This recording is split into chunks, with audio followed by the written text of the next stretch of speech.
dans la prise en charge des accidents vasculaires cérébraux chinoises et plus particulièrement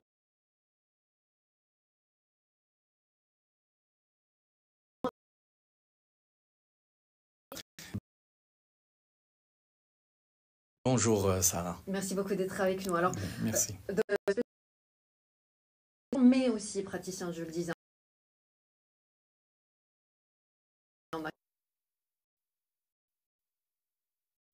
s'intègre dans une prise en charge moderne des AVC, notamment en complément des traitements conventionnels.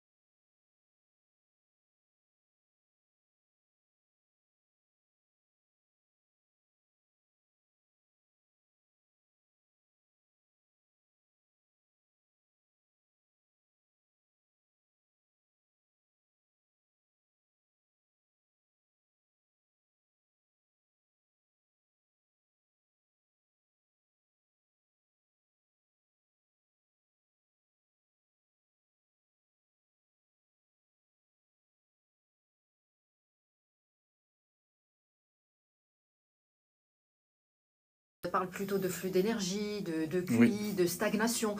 Comment... Et maintenant, qui ont prouvé l'efficacité grâce à des dosages hormonaux par rapport aussi à des sécrétions de substances endogènes comme les endorphines, mais aussi la sérotonine, la dopamine, mais aussi cette vision de médecine traditionnelle chinoise qui résonne en termes de flux d'énergie. L'énergie au niveau des méridiens qui,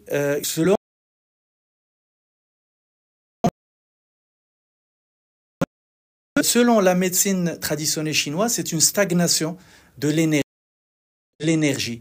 Et quand il y a une stagnation, il y a un obstacle de transfert de l'énergie.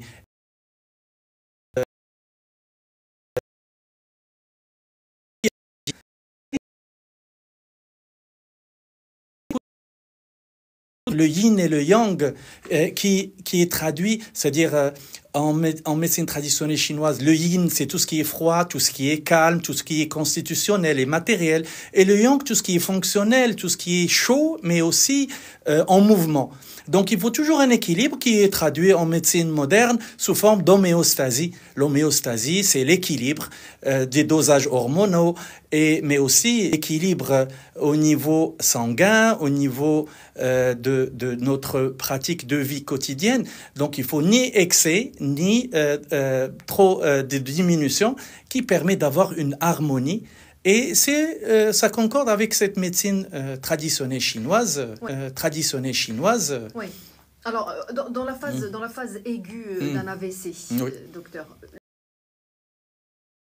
traitement bien codifié, oui, etc. Oui. Mais à quel moment précis on passe à l'approche acupuncture? On introduit l'acupuncture. Est-ce que c'est dès la phase de oui, etc. Oui. Mais à quel moment précis on passe à l'approche acupuncture? On introduit l'acupuncture. Est-ce que c'est dès la phase de subaiguë ou je peux vous dire qu'actuellement, tous les congrès européens, donc ils invitent des Chinois qui viennent ramener des études scientifiques, mais aussi des non-chinois scientifiques, statistiquement très pertinentes pour démontrer l'efficacité de cette phytothérapie, par exemple, pour traiter certaines pathologies où la médecine moderne n'a pas pu résoudre ce problème. Oui. Comme le choc septique, par exemple, ils utilisent les plantes, donc ils ramènent des articles très pertinents, menés avec des moyens très modernes pour prouver l'efficacité de cette médecine traditionnelle chinoise grâce à l'acupuncture, grâce à l'électroacupuncture, mais aussi grâce à la phytothérapie, grâce au Qigong. Et c'est un mouvement c'est un exercice que font les Chinois dans les jardins publics pour stimuler cette énergie vitale, mais aussi pour s'entraîner, pour prévenir. Parce que en médecine traditionnelle chinoise, ils disent qu'un médecin suprême, c'est le médecin qui prévient les maladies. Le médecin, lui qui traite les maladies au stade de début, Et le médecin inférieur, c'est celui qui traite la maladie une fois bien installée. Et donc le résultat n'est pas le même. Donc, pour l'accident vasculaire cérébral survient, il faut allier et combiner cette médecine traditionnelle chinoise avec notre médecine moderne qui est très développée. Mécanistique, aspect mécanistique, une artère est bouchée, donc on va essayer de la déboucher. Si on n'arrive pas à la déboucher, donc il y a une ischémie, accident vasculaire cérébral, il y a de l'hémorragie avec un vasospasme. Et j'ai eu la chance d'être réanimateur, j'ai réalisé que malheureusement, parfois dans des situations où les patients viennent à un stade très tardif et on n'arrive pas à les aider de façon efficace. Et grâce à cette incorporation de cette médecine traditionnelle chinoise, les études ont prouvé l'efficacité de la récupération fonctionnelle très très vite. Et d'ailleurs, maintenant, tout le monde parle de cette médecine traditionnelle chinoise qui vient en force pour aider la médecine moderne. Alors, l'acupuncture vise surtout à limiter les séquelles motrices? Non, visiblement, d'après ce que vous venez de nous expliquer, vous nous dites, docteur. Est-ce qu'elle peut également agir, je voulais vous demander, sur d'autres symptômes post-AVC, comme la spasticité, les troubles cognitifs, l'anxiété, etc., écoutez, madame, qui sont fréquents d'ailleurs chez ces patients? Effectivement. Actuellement, en médecine moderne, dans certains pays développés, si on arrive à faire le diagnostic d'accident vasculaire cérébral avant l'heure, on arrive à faire le scanner, on arrive à hospitaliser les patients en milieu de réanimation très vite et utiliser des anticoagulants ou bien des thrombolytiques pour désobstruer cette artère, pour empêcher l'ischémie du cerveau. Et nous savons que la cellule cérébrale elle est très fragile, elle est sensible à l'oxygène, quand ça dépasse plus de 3 à 5 minutes, donc le problème c'est l'irréversibilité. Donc si nous arrivons à incorporer cette médecine avec notre médecine moderne, on aura plus de résultats de récupération urgente par rapport à un handicap social et au niveau de la prise en charge de cette maladie par rapport à l'État et aux caisses de sécurité sociale. Dans votre pratique à Casablanca, docteur, est-ce que vous avez observé des cas où l'intégration de l'acupuncture a permis d'améliorer vraiment la récupération fonctionnelle de patients victimes d'AVC? Est-ce que vous pouvez partager avec nous un exemple qui vous a marqué?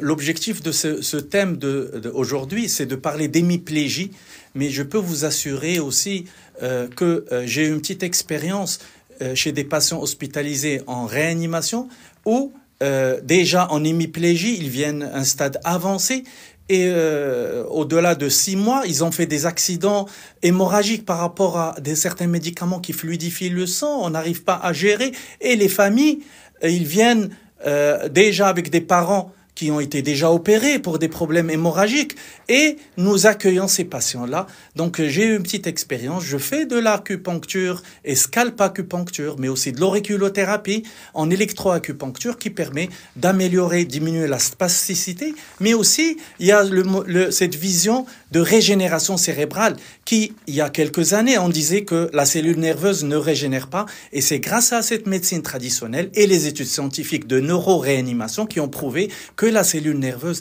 elle peut régénérer grâce à certaines stimulations d'énergie, mais aussi certaines sécrétions sous l'effet des aiguilles d'acupuncture et sous l'effet de l'électroacupuncture, de sécréter les endorphines, la sérotonine. Déjà, on récupère en spasticité, en souplesse, mais aussi par rapport à la sécrétion d'endorphines pour les douleurs, parce que les gens n'ont plus mal, mais aussi la dépression, parce que quand on est actif et du jour au lendemain on devient inactif, on est à la merci de tout le monde ne nous respecte pas, voilà une charge de travail, donc les gens dépriment malheureusement. Et cette dépression, elle acutise l'état clinique et générale du patient. Donc, grâce à cette acupuncture, ça permet de sécréter, selon des études scientifiques qui ont prouvé, sécrétion de sérotonine, de dopamine qui sont des hormones du bonheur, mais aussi des endorphines qui sont des morphines endogènes. Donc, on a la chance d'utiliser cette médecine traditionnelle pour éviter et diminuer les effets secondaires des médicaments qui, Dieu sait, sont très délétères pour et les reins, et le cœur, et l'organisme, pour pouvoir avoir une autonomie très vite. Et vous-même, vous intervenez, docteur, dans des congrès internationaux pour parler de l'acupuncture et de comment elle interagit, on va dire, avec la médecine moderne. L'acupuncture qui reste quand même une technique invasive, même si elle est douce. Est-ce qu'il y a des contre-indications, je me demandais, ou des précautions particulières, notamment pour des patients fragiles, polymédicamentés ou âgés? Écoutez, il y a longtemps, les médecins traditionnels chinois utilisaient 6 aiguilles en or.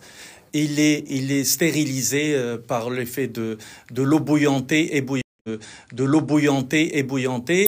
Maintenant, actuellement, les aiguilles sont stériles à usage, très fines, à 0,18 mm d'épaisseur.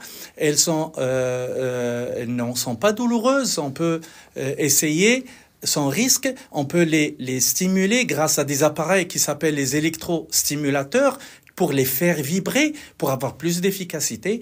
Et je crois qu'il y a beaucoup d'innocuité si on stérilise avec un antiseptique, avec de l'alcool par exemple, au niveau des oreilles, au niveau de la peau. Mais aussi on utilise des aiguilles à usage unique qu'on jette immédiatement. Et je crois qu'il y a beaucoup d'innocuité, sauf qu'il y a des précautions à prendre chez les patients qui ont des pacemakers, donc où on ne peut pas utiliser l'électroacupuncteur. Parce que l'électroacupuncteur, c'est de l'électricité et parfois ça vibre et ça peut interférer et faire arrêter la batterie du pacemaker. Néanmoins, en acupuncture, on peut l'utiliser et les contre-indications sont très rares avec des effets secondaires minimes. Donc, il y a parfois des patients sous anticoagulants, on peut leur faire de l'acupuncture. Les aiguilles sont fines et ce qui est bien, c'est que même s'il y a un petit saignement sous la peau, ça va agir pour activer l'effet et l'efficacité de ce point d'acupuncture. Donc, c'est pas quelque chose de très grave s'il y a un petit saignement, un petit hématome sous la peau. Au contraire, ça va aider à traiter de façon efficace notre patient qui a un accident vasculaire cérébral. Très rapidement, avant de vous poser ma dernière question, lors d'une précédente émission, nous avons évoqué ici même le rôle de la micronutrition dans la prévention cardiovasculaire. Docteur,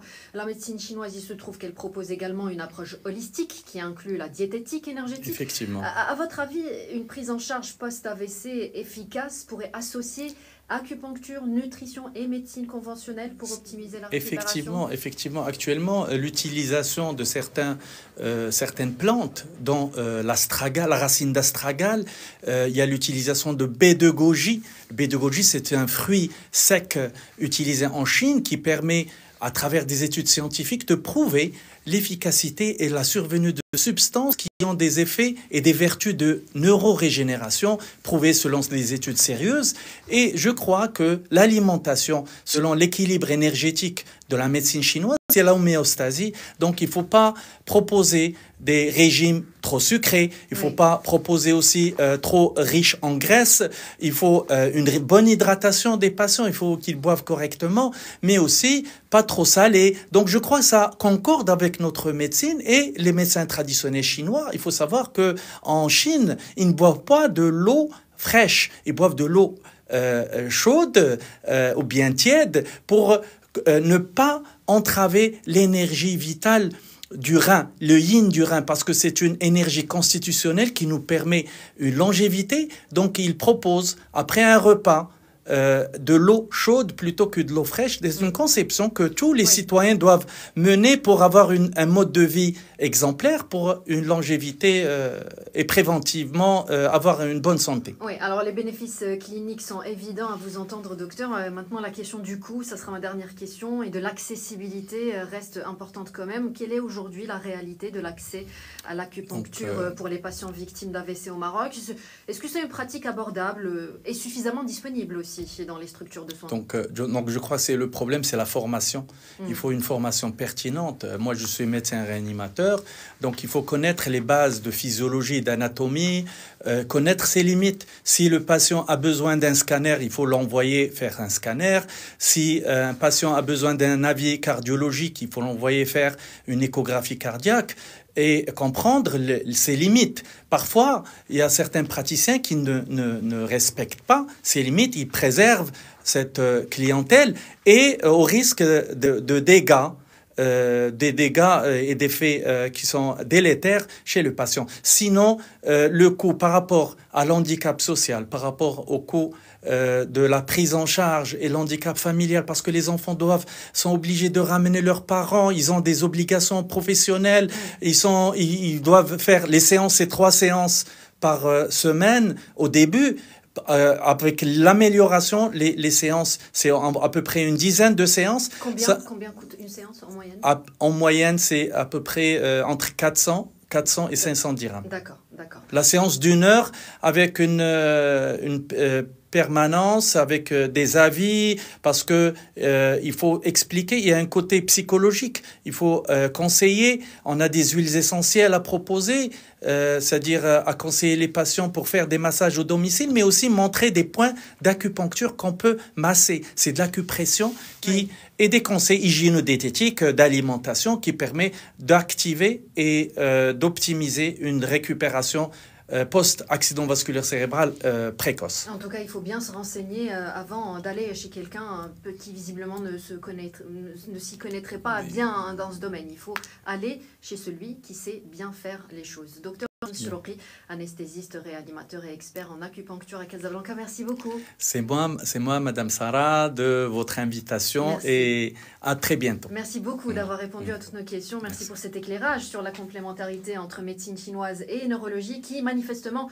ouvre des perspectives intéressantes pour les patients. On va pouvoir retrouver l'intégralité de cet entretien en podcast sur l'application Lux Radio. Il est 12h34, Essentiel se poursuit. Tout de suite, l'actualité.